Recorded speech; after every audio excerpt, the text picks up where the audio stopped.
ବଦଳିଲା ସ୍କୁଲ ଆସିବା ସମୟ। ଶୀତ ପଡ଼ିବାରୁ ଅଷ୍ଟମ ଶ୍ରେଣୀ ପର୍ଯ୍ୟନ୍ତ ଏବେ ନୂଆ ଟାଇମ୍ ଲାଗୁ। ଦିନକୁ ଦିନ ତଳମୁହାଁ ହେବାରେ ଲାଗିଛି ପାରଦ। ପ୍ରବଳ ଥଣ୍ଡା ଏବଂ ଜାଡ଼ରେ କମ୍ପିଲାଣି ସାରା ଦେଶ।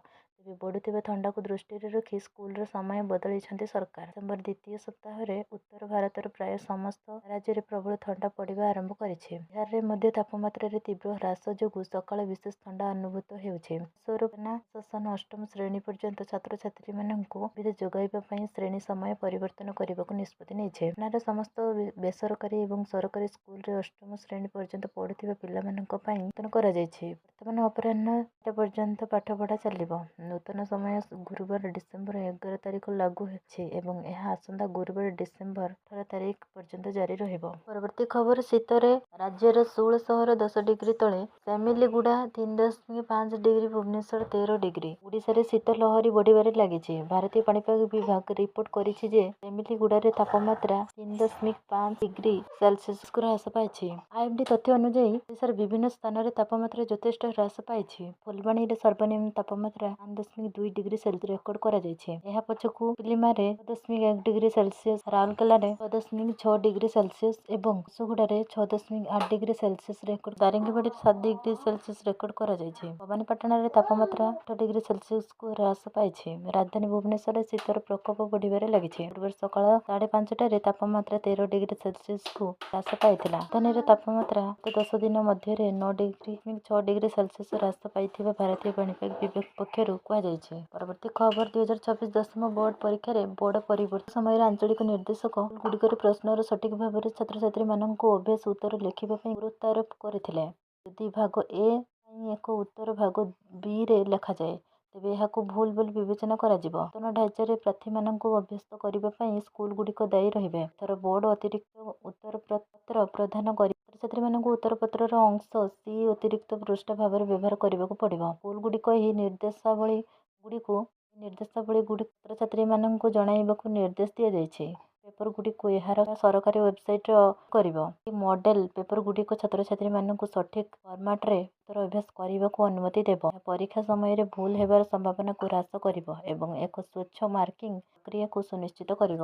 ପରବର୍ତ୍ତୀ ଖବର ଆମେରିକା ପରେ ଏବେ ଏହି ଦେଶ ଭାରତ ଉପରେ ଲଗାଇଲା 50% ଟାରିଫ। ଡିସେମ୍ବର 10 ତାରିଖରେ ମେକ୍ସିକୋ ସିନେଟ ଏକ ବଡ଼ ବିଲ୍ ପାସ୍ କରିଛି, ଯାହା ଚାଇନା, ଭାରତ, ଦକ୍ଷିଣ କୋରିଆ, ଥାଇଲାଣ୍ଡ ଏବଂ ଇଣ୍ଡୋନେସିଆ ଭଳି ଏସୀୟ ଦେଶଗୁଡ଼ିକ ଉପରେ ଶତକଡ଼ା ଟାରିଫ ଲାଗୁ କରିବ। ଏହା ଟ୍ରମ୍ପଙ୍କ ଟାରିଫ ସହିତ ସମାନ, ଯାହା 2026ରେ କାର୍ଯ୍ୟକାରୀ ହେବ। ଆମେରିକା ରାଷ୍ଟ୍ରପତି ଡୋନାଲ୍ଡ ଟ୍ରମ୍ପଙ୍କ ପ୍ରଶାସନର ସୁରକ୍ଷାବାଦୀ ନୀତି ଅନୁସରଣ କରି ମେକ୍ସିକୋ ଏହି ପଦକ୍ଷେପ ନେଇଛି, ଯେଉଁଠାରେ ଟ୍ରମ୍ପ ମଧ୍ୟ ଏସୀୟ ଦେଶଗୁଡ଼ିକ ଉପରେ ଭାରୀ ଟାରିଫ ଲାଗୁ କରିଛି। ଏସୀୟ ଦେଶଗୁଡ଼ିକରୁ ପ୍ରାୟ 1400 ଉତ୍ପାଦ ଉପରେ ଟାରିଫ ଲାଗୁ କିମ୍ବା ବୃଦ୍ଧି କରାଯିବ। ମେକ୍ସିକୋକୁ ରପ୍ତାନି ହେବା ଦ୍ୱାରା ଅଟୋମୋବାଇଲ, ପୋଷାକ, ପାଦୁକା, ପ୍ଲାଷ୍ଟିକ, ଷ୍ଟିଲ, ଫର୍ଣ୍ଣିଚର, ଖେଳନା, ଆଲୁମିନିୟମ ଏବଂ ଉଚ୍ଚ ସାମଗ୍ରୀ ଉପରେ ମୂଲ୍ୟ ବୃଦ୍ଧି ପାଇବ। ମେକ୍ସିକୋ ସହିତ ମୁକ୍ତ ବାଣିଜ୍ୟ ଚୁକ୍ତି ନଥିବା ଦେଶଗୁଡ଼ିକ ବିଶେଷ ଭାବରେ ପ୍ରଭାବିତ ହେବେ। ମେକ୍ସିକୋ ସଂସଦରେ ବିଲ୍ ଶୀଘ୍ର ପାରିତ ହୋଇଥିଲା। ପରବର୍ତ୍ତୀ ଖବର ଡାଇବେଟିସ୍ ରୋଗୀଙ୍କ ପାଇଁ ଖୁସି ଖବର।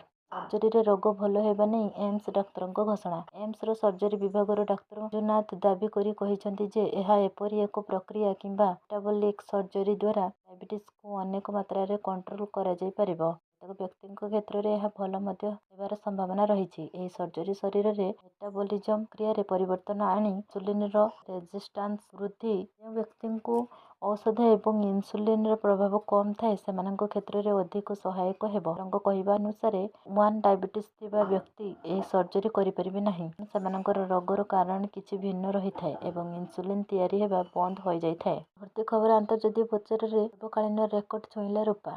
ସୁନାଠୁ ବି ଚଢ଼ା ଦାମ ଭିତରେ 2 ଲକ୍ଷ ଉପରେ ଦର। ସୁନା ଏହି ବର୍ଷ ଦୃଢ଼ ରିଟର୍ଣ୍ଣ ପ୍ରଦାନ କରିଥିବା ବେଳେ ରୂପା ଏହାର ଅପ୍ରତ୍ୟାଶିତ ଚମକ ସହିତ କେବଳ ସୁନାକୁ ପଛରେ ପକାଇ ନ ଥିଲା, ବରଂ ଘରୋଇ ଏବଂ ଆନ୍ତର୍ଜାତୀୟ ବଜାରରେ ଇତିହାସ ସୃଷ୍ଟି କରିଥିଲା। କମୋଡିଟି ଏକ୍ସଚେଞ୍ଜରେ ରୂପା ମୂଲ୍ୟ କିଲୋଗ୍ରାମ ପ୍ରତି 2 ଲକ୍ଷ ଟଙ୍କା ପାଖାପାଖି ପହଞ୍ଚିଛି, ଯାହା ଏହାର ଉଚ୍ଚ ସ୍ତର ମଧ୍ୟରୁ ଗୋଟିଏ। ବିଶେଷଜ୍ଞମାନେ କହିଛନ୍ତି ଯେ ରୂପାର ଅତ୍ୟଧିକ ବୃଦ୍ଧି ପାଇଁ ଅନେକ କାରଣ ଦାୟୀ। ସବୁଠାରୁ ବଡ଼ କାରଣ ହେଉଛି ଶିଳ୍ପ ଚାହିଦାରେ ବୃଦ୍ଧି, ବୈଦ୍ୟୁତିକ ସୌର ପ୍ୟାନେଲ, ଅର୍ଦ୍ଧପରିବାହୀ, ଡାଟା ସେଣ୍ଟର ଏବଂ ବିଭିନ୍ନ ଉଚ୍ଚ ପ୍ରଯୁକ୍ତିବିଦ୍ୟା ଉପକରଣରେ ରୂପା ଦ୍ରୁତ ଗତିରେ ବ୍ୟବହାର ହେଉଛି। ଏବେ ରୂପା କିଲୋଗ୍ରାମ ପିଛା 2 ଲକ୍ଷ ଛୁଇଁବା ପାଖାପାଖି ଥିବାରୁ ନିବେଶକମାନେ ଆଗାମୀ ଦିନରେ ଏହାର ଧାରା ଉପରେ ଅତି ସତର୍କତାର ସହିତ ନଜର ରଖିଛନ୍ତି। ବର୍ତ୍ତମାନର ବିଶ୍ୱ ଏବଂ ଘରୋଇ ପରିସ୍ଥିତିକୁ ଦୃଷ୍ଟିରେ ରଖି ବିଶେଷଜ୍ଞମାନେ ବିଶ୍ୱାସ କରନ୍ତି ଯେ ରୂପାର ଚମକ ଶୀଘ୍ର କମିଯିବାର ସମ୍ଭାବନା କମ୍। ପରବର୍ତ୍ତୀ ଖବର ବିଏସ୍ଏନ୍ଏଲ୍ର ଦାନଦାର ଅଫର।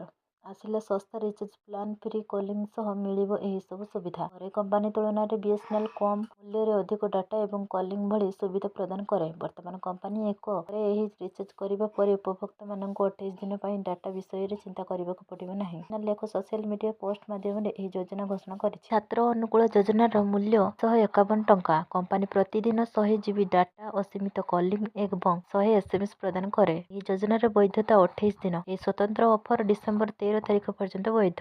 ଏହି ଯୋଜନାର ଲାଭ ଉଠାଇବା ପାଇଁ ଆପଣଙ୍କୁ ଡିସେମ୍ବର 13 ତାରିଖ ପୂର୍ବରୁ ରିଚାର୍ଜ କରିବାକୁ ପଡ଼ିବ। ପରବର୍ତ୍ତୀ ଖବର ଗଡ଼ିଲା ହାଇଡ୍ରୋଜେନ ଚାଳିତ ଜାହାଜ। ଭାରତରେ ସ୍ୱଦେଶୀ ଜ୍ଞାନକୌଶଳରେ ନିର୍ମିତ ପ୍ରଥମ ହାଇଡ୍ରୋଜେନ ଇନ୍ଧନ ସେଲ୍ ଜାହାଜ ଚଳାଚଳ ଓ ଜଳମାର୍ଗ ମନ୍ତ୍ରୀ ସର୍ବାନନ୍ଦ ସୋନୋୱାଲ ଗୁରୁବାର ଶୁଭାରମ୍ଭ କରିଛନ୍ତି। ସ୍ୱଚ୍ଛ ଓ ସ୍ଥାୟୀ ଅନ୍ତର୍ଦେଶୀୟ ଜଳ ପରିବହନ ଦିଗରେ ଏହା ଏକ ବଡ଼ ସଫଳତା। ଉକ୍ତ ଜାହାଜର ବ୍ୟବସାୟିକ ଚଳାଚଳକୁ ମନ୍ତ୍ରୀ ଉଦ୍ଘାଟନ କରିଛନ୍ତି।